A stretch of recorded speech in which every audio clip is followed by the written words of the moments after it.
back to its storytelling time with Grumple Billy and friends. Today, I have a friend joining me all the way from Cornelia. So let's gather around and enjoy the stories all together. And let's not forget, let's social distance 1.5 meters. Now let's enjoy the story.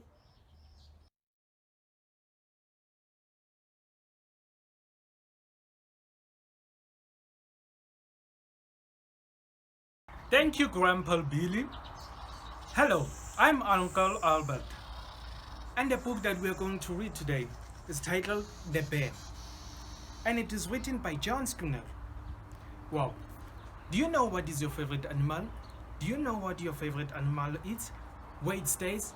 Wow, today we are about to find out where the bear stays and what the bear eats. Let's find out where the bear stays and eats. He woke in the cold rain and rolled onto the warm spot where his mother slept. Her scent was weak, and the spot was cool. He sat straight up and took a deep whiff. She was gone. He could smell the trees, the grass, and the river, and the mountains. There was no fresh smell of mother. He whimpered as he smelled harder and harder, but couldn't find his mother. He ran up down the trails they used, but there was no sign of her. All his life, mother had been near him, finding food and protecting him. Now she was gone. Where did mother go? Where did mother bear go? All afternoon he searched and got very hungry.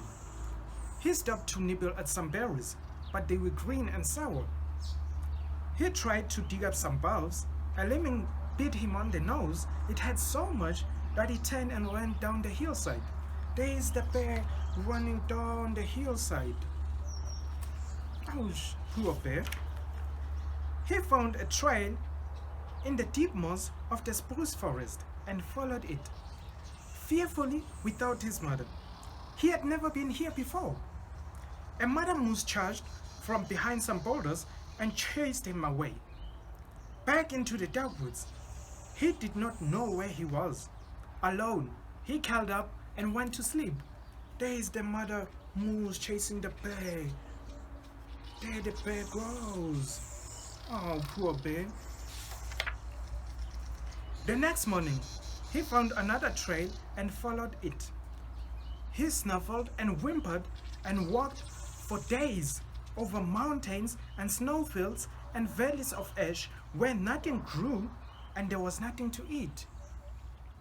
There is the bear going there. There's nothing to eat. As you can see, there are no plants here. Then one night, he wandered hungry into a new forest where a black shadow growled and charged toward him. He ran without stopping until he climbed a tree on top of a steep sandy slope. The big shadow circled and growled for a long time. Finally it left. He whimpered until he fell asleep, hugging the cold tree. There is the bear hugging the cold tree. Oh, the poor bear. When morning came, he was hungrier than ever and thirsty. By a way down at the bottom of the moraine, he could see a stream flowing. He carefully looked around his tree and climbed down.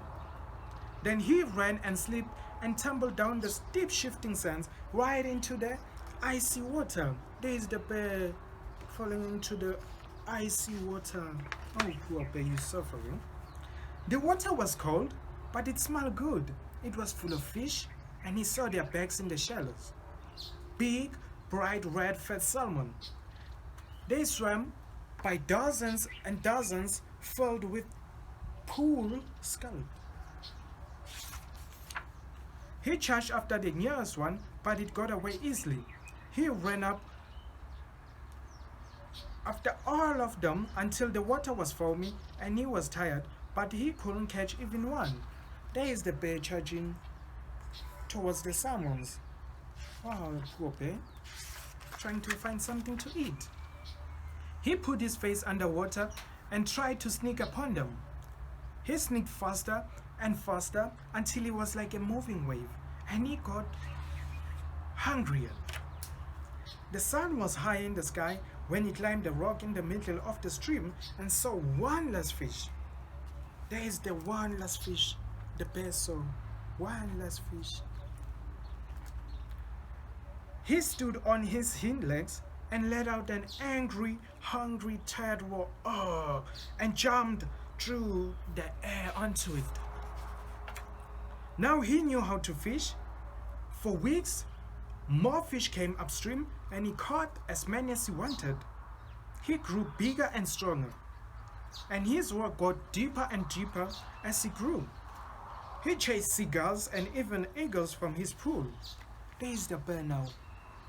The great hunter, the bear. Wow. And when a great dark shadow came to steal his fish, he stood up on his hind legs and let out his deepest growl. The old bear ran away and never came back. There is the bear. Ooh!